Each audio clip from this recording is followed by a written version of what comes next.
Hello everyone, welcome back to another video from Tech It Simple. In this video, I'm going to show you how you can log into your account on BambooHR. So let's get started. First of all, open your web browser and in the search bar, type in BambooHR login. And as the search result, in the first option, you can see login page for BambooHR users. Click on the link. It will take you to the login portal for your BambooHR.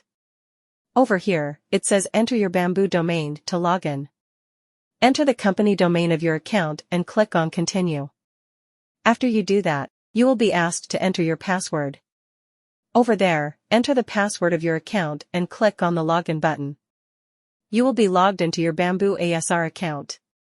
And in case if you guys do not know your company domain, you can click here, what's main domain, to find out. So, that's all for this video.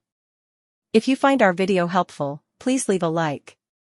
And please do not forget to subscribe to our YouTube channel and also hit the bell icon for latest videos and drop a comment for reviews and more content like this. I will see you guys again in our next video. Thank you for watching.